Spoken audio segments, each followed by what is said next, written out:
Hello learners and welcome back to our basic grammar series. आज हम बात करने वाले हैं प्रेजेंट टेंस के बारे में, जो कि इंग्लिश ग्रामर का बेस भी है, फाउंडेशन भी और बैकबोन भी।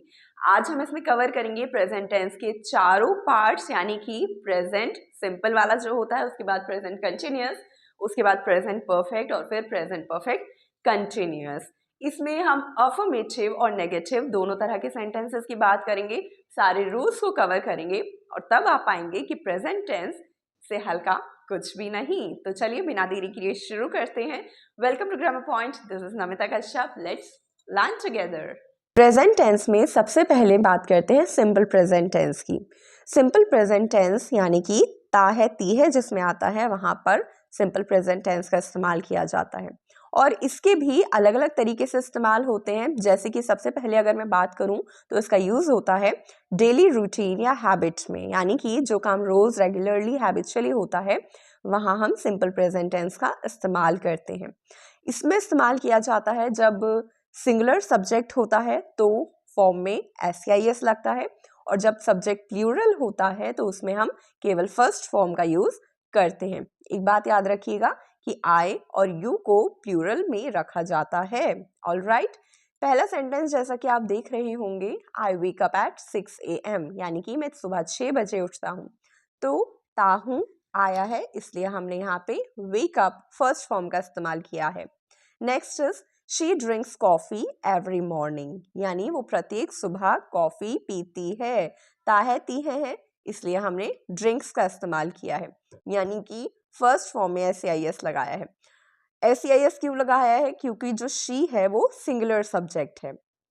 All right, next is they play cricket every Sunday, वो हर रविवार को क्रिकेट खेलते हैं। ता है ती है, इसलिए हमने फर्स्ट फॉर्म का यूज किया है। Next is I go for a walk every morning, मैं प्रत्येक सुबह यानी कि रोज सुबह वॉक पर जाता हूँ, टहलने जाता हूँ। यहाँ पर भी ता है ती है आया है, इसलिए हमने यूज किया है गो की फर्स्ट फॉर्म का, यानी कि गो का ही। दूसरा इसका इस्तेमाल हम करते हैं यूनिवर्सल ट्रूथ या फैक्ट्स में, यानी जो हमेशा सच होता है वहां सिंपल प्रेजेंट का यूज किया जाता है। जैसे कि सूरज पूरब में निकलता है, हमेशा ही पूरब में निकलता है, कभी आपने पश्चिम में निकलते तो देखा नहीं होगा ना। तो यहाँ पर भी हम सिंपल प्रेजेंट का यूज करते हैं, यानी कि the sun rises in the east, सूरज चूंकि एक ही है इसलिए हमने फर्स्ट फॉर्म में S लगाया है। दूसरा एग्जाम्पल अगर हम देखें तो जो पानी है वो 100 डिग्री सेल्सियस पे उबलता है, तो water boils at 100 degree Celsius. तो बॉइल्स का यूज हमने इसीलिए किया है क्योंकि ता है ती है आया है, यूनिवर्सल ट्रूथ है, फर्स्ट फॉर्म का यूज हमने इसीलिए किया है। इसके अलावा सिंपल प्रेजेंट का यूज किया जाता है फिक्स्ड प्लान्स या फिर टाइम टेबल्स के लिए। जैसे कि ट्रेन जो है वो 5 बजे छूटती है, the train leaves eight 5 PM, या फिर मेरी जो कक्षा है वो 9 बजे शुरू होती है, माई क्लास स्टार्ट्स एट 9। ता है ती है, इसलिए हमने स्टार्ट्स का यूज इसमें किया है। सिंपल प्रेजेंट का इसके अलावा यूज किया जाता है लाइक्स, डिसलाइक्स और ओपिनियंस के लिए। जैसे कि मुझे चाय पसंद है तो आई लाइक टी, उसे संगीत से प्यार है, शी लव्स म्यूजिक, वो ऑनलाइन क्लास को तरजीह देते हैं, तो दे प्रेफर ऑनलाइन क्लासेस। अब बात कर लेते हैं कि इसका जो स्ट्रक्चर है, यानी सेंटेंस का जो स्ट्रक्चर होता है वो कैसा होता है। जो अफर्मेटिव सेंटेंस होते हैं उनमें सबसे पहले सब्जेक्ट लगाया जाता है, फिर वर्ब की फर्स्ट फॉर्म या फिर उनमें S या ES का इस्तेमाल होता है। जो नेगेटिव सेंटेंस होते हैं उसमें पहले सब्जेक्ट लगता है, फिर डू नॉट या डज नॉट का इस्तेमाल किया जाता है और फिर वर्ब की फर्स्ट फॉर्म लगती है। डू नॉट और डज नॉट का इस्तेमाल कैसे किया जाता है? जैसे हम फर्स्ट फॉर्म लगाते हैं प्लूरल में और S या ES लगाते हैं सिंगुलर सब्जेक्ट में, तो वैसे ही जो डू नॉट लगता है वो लगता है प्लूरल सब्जेक्ट में, और जो सिंगुलर सब्जेक्ट होता है उसके लिए हम नेगेटिव में डज नॉट का इस्तेमाल करते हैं। इसमें ध्यान देने वाली बात ये है कि डू और डज इन दोनों के साथ जो है वर्ब की फर्स्ट फॉर्म का ही इस्तेमाल होता है हमेशा। जो क्वेश्चन वाले सेंटेंस होते हैं उनमें हम डू और डज जो है वो स्टार्टिंग में लगा देते हैं, उसके बाद सब्जेक्ट और फिर वर्ब की फर्स्ट फॉर्म का इस्तेमाल हम करते हैं। एग्जाम्पल देख लेते हैं। अफर्मेटिव सेंटेंस का जो एग्जाम्पल है वो है ही स्पीक्स इंग्लिश। देखिए सबसे पहले हमने ही लगाया यानी कि सब्जेक्ट, फिर लगाई वर्ब की फर्स्ट फॉर्म यानी स्पीक, और क्योंकि सब्जेक्ट सिंगुलर है इसलिए हमने उसमें एस जोड़ दिया है, स्पीक्स हो गया। फिर हमने जो बचा हुआ हिस्सा था इंग्लिश वो लगा दिया, वो इंग्लिश बोलता है, ही स्पीक्स इंग्लिश। दूसरा नेगेटिव सेंटेंस देख लेते हैं, he does not speak English, यानी वो इंग्लिश नहीं बोलता है। तो सबसे पहले हमने ही लगा दिया यानी सब्जेक्ट, फिर डू नॉट या डज नॉट हमें लगाना था, तो क्योंकि ही सिंगुलर सब्जेक्ट है तो हमने डज नॉट का इस्तेमाल किया, और डज नॉट के साथ आई है फर्स्ट फॉर्म स्पीक और फिर इंग्लिश। जो क्वेश्चन वाला सेंटेंस है वो हमने बनाया है स्टार्टिंग में डू या डस को रखे, क्योंकि ही सिंगुलर है तो हमने डस जो है लगाया है और उसे स्टार्टिंग में रख दिया है, और उसके बाद सब्जेक्ट, फिर फर्स्ट फॉर्म और फिर बचा हुआ हिस्सा with a question mark, does he speak English. Alright, चलिए अब हम बात करते हैं प्रेजेंट कॉन्टिन्यूअस टेंस की, यानी कि ऐसी सेंटेंसेस जिनके लास्ट में रहा है, रही है, रही हूँ ये आता है। ऑलराइट, इसमें जो है अभी इस वक्त यानी कोई काम चल रहा होता है तब हम इसका इस्तेमाल करते हैं। एक्शन हैपनिंग राइट नाउ, यानी अभी इस वक्त जो चल रहा है तो समझ लीजिए वो प्रेजेंट कॉन्टिन्यूअस टेंस है। जैसे कि पहला एग्जाम्पल देखिए, I am teaching you present tense, मैं आपको वर्तमान काल सिखा रही हूँ। रहा हूँ, रही हूँ आया है इसलिए हमने इसमें प्रेजेंट कॉन्टिन्यूअस टेंस को माना है। और इसकी एक क्वालिटी है कि जब प्रेजेंट कॉन्टिन्यूअस टेंस का इस्तेमाल किया जाता है तो इज़ारएम लगाया जाता है और फर्स्ट फॉर्म में हम आईएनजी को जोड़कर यूज करते हैं। एम का यूज किया जाता है आई के साथ, इसका यूज किया जाता है सिंगुलर सब्जेक्ट में, और आर का यूज किया जाता है प्लूरल सब्जेक्ट में। ऑलराइट, सेकेंड एग्जाम्पल देखिए, शी इज कुकिंग फूड, यानी वो खाना बना रही है। Next is they are playing outside, वो लोग बाहर खेल रहे हैं। रहा है, रही हूँ, तो प्रेजेंट कॉन्टिन्यूअस टेंस, दे है प्लूरल है इसलिए हमने आर का यूज किया है, और इससे पहले जो एग्जाम्पल था उसमें क्योंकि शी था सिंगुलर सब्जेक्ट था इसलिए हमने इसका यूज किया था।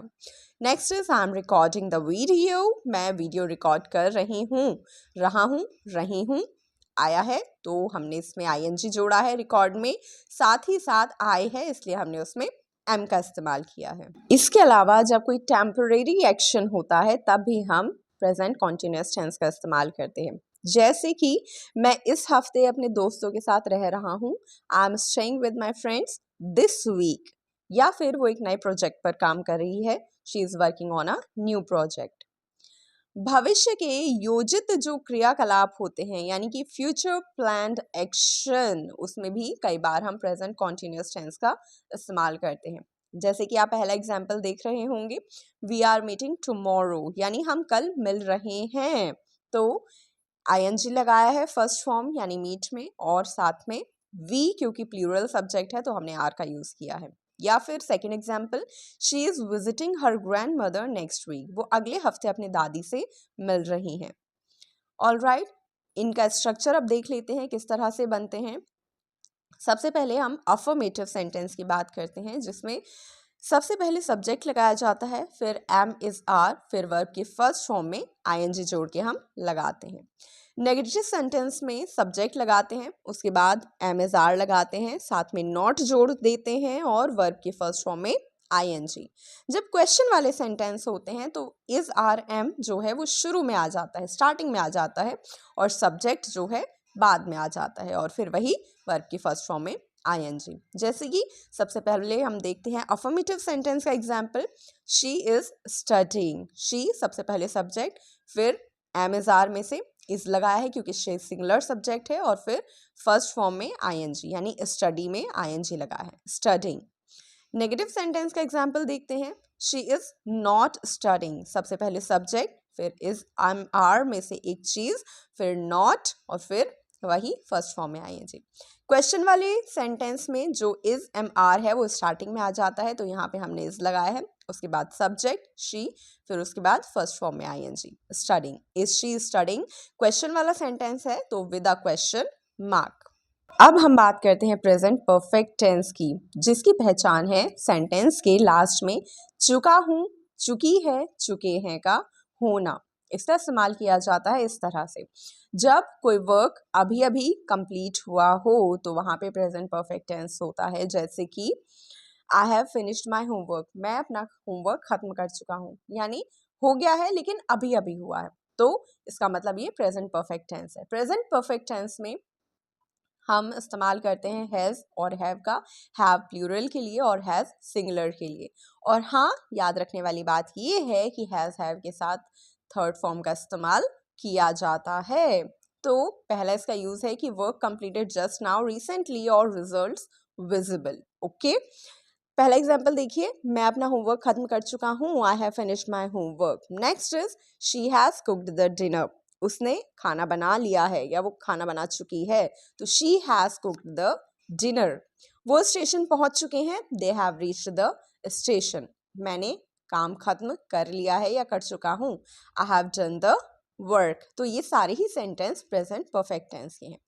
दूसरा इसका इस्तेमाल किया जाता है लाइफ एक्सपीरियंसेस के लिए, जब टाइम को मेंशन नहीं किया जाता है। ओके, जैसे कि मैं गोवा गया था, I have visited Goa. Has have का इस्तेमाल करना है और थर्ड फॉर्म लगानी है जो हम लगा चुके हैं। उसने कभी बर्फ नहीं देखी है, she has never seen snow. ठीक है, तो यहाँ पे भी हमने हैज़ हैव का इस्तेमाल किया है। जब रिजल्ट ओरिएंटेड एक्शंस होते हैं तब भी हम प्रेजेंट परफेक्ट टेंस का इस्तेमाल करते हैं, जैसे कि उसकी जो टांग है वो टूट गई है, he has broken his leg. Result क्या हुआ कि वो अब चल नहीं सकता, तो यहाँ पे हम प्रेजेंट परफेक्ट टेंस का यूज करते हैं। नेक्स्ट इज वो अपना फोन खो चुकी है, she has lost her phone, खो चुकी है और अभी भी ढूंढ रही है, स्टिल सर्चिंग, तो यहाँ पे भी प्रेजेंट परफेक्ट टेंस हुआ। अब देख लेते हैं कि इनका स्ट्रक्चर किस तरह से होता है। तो जो अफर्मेटिव यानी सकारात्मक वाक्य होते हैं वहाँ सबसे पहले सब्जेक्ट लगाया जाता है, फिर हैज़ हैव जैसा कि मैं बता चुकी हूँ, और फिर वर्ब की थर्ड फॉर्म। नेगेटिव जो सेंटेंस होते हैं यानी नहीं वाले नकारात्मक जो वाक्य होते हैं उसमें सबसे पहले सब्जेक्ट, फिर हैज़ हैव, उसके बाद नॉट और फिर वर्ब की थर्ड फॉर्म। जो क्वेश्चन वाले सेंटेंस होते हैं उसमें जो हैज़ हैव है वो स्टार्टिंग में आ जाता है, फिर सब्जेक्ट और फिर वर्ब की थर्ड फॉर्म आ जाती है। एग्जाम्पल्स देख लेते हैं। मैं काम कर चुका हूँ, सकारात्मक वाक्य है, अफर्मेटिव सेंटेंस है, तो आई हैव वर्कड, सबसे पहले सब्जेक्ट, फिर क्योंकि आई है तो हमने हैव का यूज किया है और फिर थर्ड फॉर्म। नेगेटिव सेंटेंस के लिए मैंने काम नहीं किया है, आई हैव नॉट वर्कड, तो हैज हैव के बाद हमने नॉट लगा दिया है। क्या मैं काम कर चुका हूँ, हैव आई वर्कड, जो हैज हैव है वो स्टार्टिंग में आ गया है। ऑल राइट, अब बात करते हैं प्रेजेंट टेंस के चौथे हिस्से यानी कि प्रेजेंट परफेक्ट कॉन्टिन्यूअस टेंस की। इसकी पहचान होती है कि यहाँ पे कोई काम चल रहा होता है और उसके साथ साथ ड्यूरेशन दी गई होती है, यानी कि टाइम दिया गया होता है, यानी work started in the past and continuing till now. Duration mentioned जिसके लिए सिंस और फॉर का यूज किया जाता है, सिंस पॉइंट ऑफ टाइम के लिए और फॉर का यूज किया जाता है पीरियड ऑफ टाइम के लिए। जैसे कि मैं 2 साल से पढ़ा रही हूँ, I have been teaching for 2 years। यहाँ पे हम हैज बीन और हैव बीन का यूज करते हैं।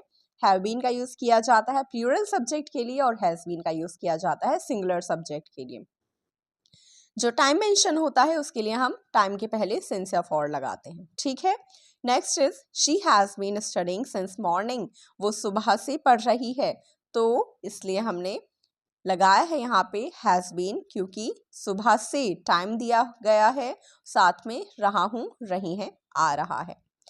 Next is they have been waiting for you for 30 minutes, वो लोग 30 मिनट से तुम्हारा इंतजार कर रहे हैं। प्लूरल सब्जेक्ट है इसलिए हमने हैव बीन लगाया है, साथ में फर्स्ट फॉर्म में आईएनजी लगाया है क्योंकि रहा रही आता है, और 30 मिनट्स के लिए हमने यूज किया है फॉर का। Next is I have been studying for 2 hours, मैं 2 घंटे से पढ़ रहा हूँ, तो 2 घंटे से इसलिए हमने फॉर लगाया है, साथ में स्टडी में यानी फर्स्ट फॉर्म में आईएनजी लगा दिया है, और क्योंकि आई को प्लूरल में रखा जाता है ये समझ लीजिए आप, तो हमने हैव बीन का यूज इसमें किया है। स्ट्रक्चर देख लेते हैं।